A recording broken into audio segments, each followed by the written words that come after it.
Telugu Desam party TRS ఇప్పటికైనా ఒక ఆలోచన చేయాలి. అదేంటి అంటే, మీరు జాతీయ పార్టీ అని చెప్పుకునే అర్హత ఉందా? జాతీయ పార్టీ ఎట్లా అవుతుంది? తెలంగాణ రాష్ట్ర సమితికి ఆంధ్రాలో సీన్ లేదు, తెలుగుదేశం పార్టీకి తెలంగాణలోనే సీన్ లేదు. తెలుగు రాష్ట్రాలు, రెండు రాష్ట్రాలు ఒకదానికి ఒకటి సీన్ లేనటువంటి పార్టీలు జాతీయ పార్టీలు ఎట్లా అవుతాయి? సరే, మేము జాతీయ పార్టీలు అవుదాం అనుకున్నప్పుడు సరే గతంలో వదిలేద్దాం. ఇప్పుడు ఈ ఎన్నికలలో పక్క రాష్ట్రాల్లోనే పోటీ చేయండి. టీఆర్ఎస్ ఆంధ్రాలో పోటీ చేయండి, తెలుగుదేశం పార్టీ తెలంగాణలో పోటీ చేయండి. పార్లమెంట్ ఎన్నికలు ఉన్నాయి కదా అక్కడ. అట్లాగే పక్కన తమిళనాడులో పోటీ చేయండి, ఒరిస్సాలో పోటీ చేయండి, ఛత్తీస్గఢ్లో పోటీ చేయండి, కర్ణాటకలో పోటీ చేయండి, మహారాష్ట్రలో పోటీ చేయండి.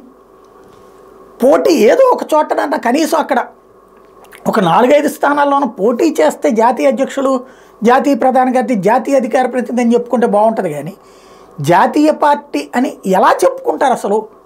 జాతీయ పార్టీలకే వీళ్ళు గుర్తిస్తారు ఇప్పుడు దానికి ఉన్న నామ్స్ని బట్టి. పోనీ మేము అప్కమింగ్ జాతీయ పార్టీ అనుకున్నప్పుడు ఎన్నేళ్ళైనా ఇంకా జాతీయ పార్టీకి ఆ మాటలు చెప్పుకోవడమేనా? ఒకసారి డిసైడ్ చేసుకుని అది కాదు అనుకుంటే మాది పార్టీ అని చెప్పడం, అంతే, జాతీయ అనే పదం తీసేసి.